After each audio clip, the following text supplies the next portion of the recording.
Well, we are told that man can choose between right and wrong, and he does as he suits him.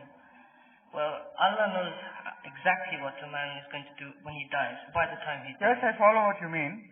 And I can't But see I have how already spoken on this subject, many both in times. Urdu and in English, so many times before. Yes, that's what I What think. is confusing, for I'll repeat just very briefly, the important point to be remembered about this question, which agitates so many minds, particularly the youth.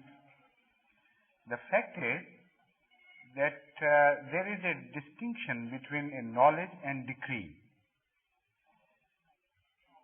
And that distinction is to be borne in mind. If anything is in Allah's knowledge, that is a different thing altogether from a decree, preset decree by Allah. That is also in Allah's knowledge. But the shifting of responsibility is decided differently in these two different cases. Now, people generally don't understand this because they project themselves into the past and say, Allah had the knowledge that we will do this thing at such and such time. So because Allah's knowledge was right, we had no option.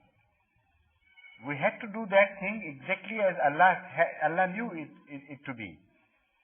And because there is no option left for us, so despite the fact that apparently we have options, in reality we do not have options. Because if we had not acted as Allah knew we would act, then we would have defied the knowledge of Allah and it was not possible for us. This is how the confusion is created. But instead of projecting yourself into the past, if you project yourself into the future and look back at yourself at a later date, you will have the complete knowledge of what you did in the past as compared to that future. For instance, today you have eaten something and you remember it very well. And tomorrow you will have that knowledge and a very certain knowledge of what you did yesterday. And that knowledge is so positive and so certain that it can never change an iota from the facts. Nor the facts can deviate from that knowledge. They are fully, completely in accord with each other. Yet your knowledge of the future is not responsible for your acts of the past. You understand this relationship? And if that knowledge was shifted to the past, still it will have no bearing. So knowledge has nothing to do with the acts. It is only the decree and willful decision about one's actions which either do things or undo things. And these willful acts are responsible.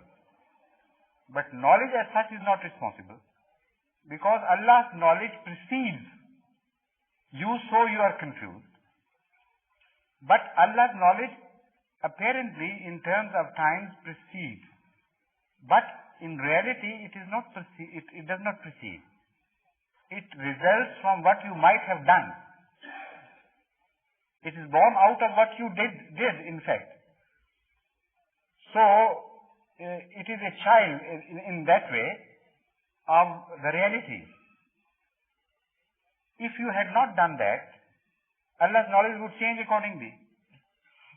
If at the last moment you have decided to do something else, you can do that. But Allah's knowledge would change accordingly.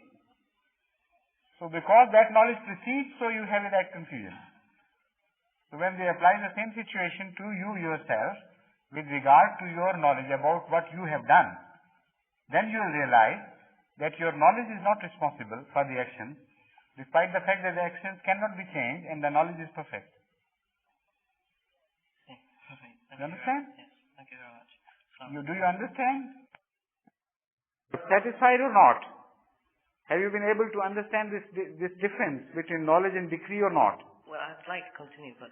So you repeatedly listen to this said, because I have come across some very hostile essayists with the same question.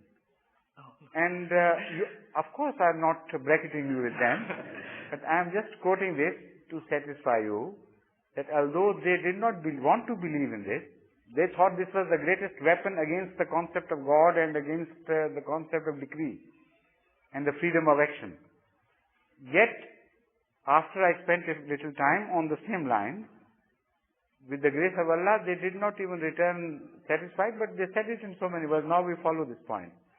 So because I've tried it already on hostile ears, so it should not be difficult for you to understand, but it's rather difficult to make this distinction, this fine distinction. Inshallah. Yes. I hope. Right. Thank you very much.